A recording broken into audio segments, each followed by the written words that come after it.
Hello everyone. हम लोग इस श्रृंखला में बात कर रहे हैं कि मैरिज के बीच में मतलब मैरिज रिचुअल्स तिलक से लेके और विवाहोपरांत कौन कौन से ऐसे मिस्टेक होते हैं जो हमारे रिचुअल का हिस्सा नहीं है।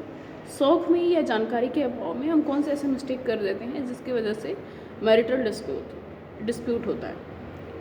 इससे पहले मैं चार वीडियो में अपने विचार रख चुकी हूँ और रिचुअल्स के रीजन मैरिटल डिस्प्यूट के रीजन बता चुकी हूँ।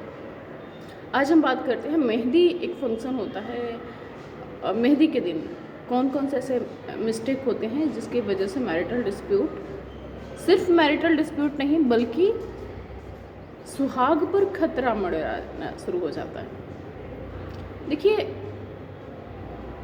मेहंदी फंक्शन जैसा कोई चीज़ नहीं होता है, ठीक है ना। हल्दी की बात हम पिछले वीडियो में कर चुके हैं। हल्दी और विवाह से के बीच में, मतलब विवाह से एक दिन पूर्व, हम ये कहते हैं विवाह से एक दिन पूर्व मेहंदी का एक फंक्शन होता है जिसमें लड़की के और लड़के के हाथों पे मेहंदी लगाई जाती है। संस्कृति ये कहती है कि पत्ते वाला जो मेहंदी होता है वो लगाना चाहिए ताकि उसे ब्लड से संबंधित, दोनों को ही, वर कन्या दोनों को, अगर ब्लड से संबंधित कोई समस्या है तो वो ख़त्म हो जाए, ठीक है। रिचुअल हमारे ये कहते हैं। और शादी के ड्यूरेशन में इतना ज़्यादा हैक्टिक होता है, इतना स्ट्रेस होता है कि रिलैक्स होना चाहिए। अगर वो शादी के दिन रिलैक्स नहीं होती है या शादी से दिन पहले रिलैक्स नहीं होते तो कहीं का फ्रस्ट्रेशन किसी पे निकाला जा सकता है। तो इसलिए भी शादी से दिन पहले मेहंदी लगवा दिया जाता है। और बहुत ज़रूरी होता है कि लड़का या लड़की को ये फील हो कि हम अच्छे लग रहे हैं। ये भी कहीं ना कहीं रीज़न होता है। लेकिन वर्तमान में एक फंक्शन जो होता है ना, कि मेहंदी एक फंक्शन है, हम मेहंदी लगवाएंगे, ग्रीन कपड़ा पहनेंगे, सबको फ़ोटोशूट होगा, डांस होगा, ये सब कहीं कोई रिचुअल नहीं होता है। शादी के बाद से ही, जब से शगुन खुलता है तब से रोज़ नाच गाना होता है, वो अलग से कुछ नहीं होता है। अब हम बात करते हैं कि जो मेहंदी फंक्शन के नाम पे डीजे लगा के डांस करते हैं, उसका नुकसान बच्चे क्या भुगतते हैं, वो बहुत बड़ा है। देखिए, शादी में सभी को पता है कि हम नुकीले किसी चीज़ का प्रयोग नहीं करते हैं, है ना। उसको सबको पूछ के किनारे कर दिया जाता है कि इसको कोई नहीं छुएगा। जहाँ पे डीजे चलता है वो पूरा बिजली से रिलेटेड होता है, उसमें बहुत से तार होते हैं, बहुत नुकीली चीज़ें होती हैं और बहुत वो हैफेजेड वे में अरेंज होते हैं।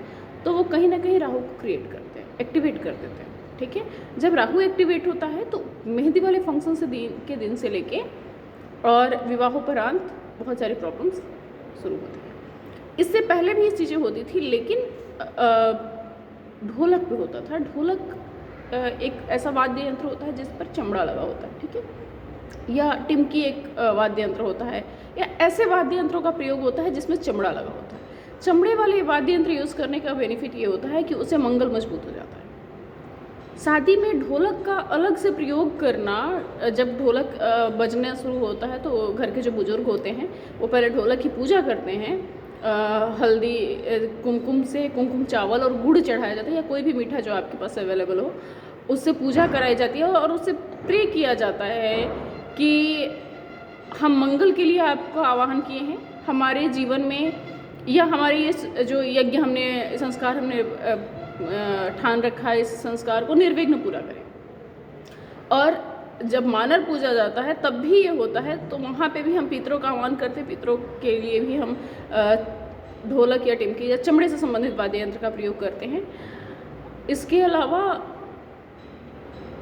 जब ढोलक पे चीज़ें होती है या वाद्य यंत्रों से होता है, डीजे को मैं पूरा हटा रही हूँ, तो उसमें उसका ये बेनिफिट होता है कि हम उससे प्रे करते हैं कि हम आपका आवाहन अपनी बेटी के सौभाग्य के लिए किए हैं, ठीक है।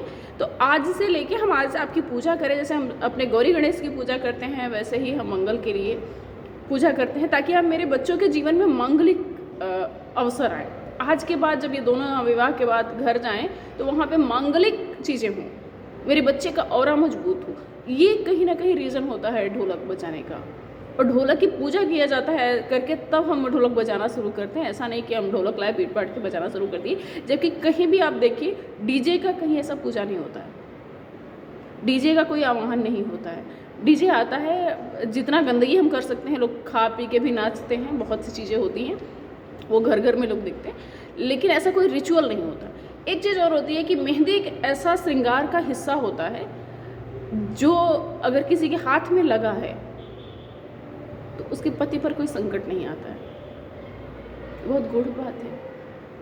अगर किसी की स्त्री का पति बीमार है, सपोज करिए कि किसी की हस्बैंड की हालत सीरियस है, तो अगर वो पत्ते वाली मेहंदी लगा के अगर आसपास रहता है तो जब तक मेहंदी छूटती नहीं है तब तक उस व्यक्ति के पति के प्राण नहीं निकलता। श्रृंगार एक बहुत बड़ी चीज़ होती है और मेहंदी श्रृंगार का एक बहुत बड़ा हिस्सा होता है कि श्रृंगार करके हम किसी के सामने नहीं जाते। आप मेहंदी पति के लिए लगा रहे हो ना, उसको जब आपके हस्बैंड देखेंगे तो वो एनर्जी उनके पास जाएगी। हम लोग जब छोटे थे ना तो हमारी दादी कहती थी कि हरी मेहंदी किसी को मत दिखाना, नज़र लग जाती है। जो पारंपरिक रिचुअल्स का हिस्सा है उसमें मेहंदी किसी को नहीं, हरी मेहंदी नहीं दिखाई जाती है। शादी तक लड़की का पूरा हाथ यहाँ से लेके और यहाँ तक पूरा ढका होता है कि मेहंदी का कलर भी कोई ना देखे।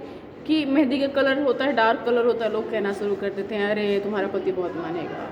सबकी मैरिड लाइफ अच्छी नहीं होती है, उसका कलर भी कई लोगों की नेगेटिव एनर्जी को ऑब्जर्व कर सकता है। जितनी ज़्यादा मेहंदी का कलर है लोग बातें करना शुरू कर देते हैं और वहीं से रिश्तों में नज़र लग जाती है।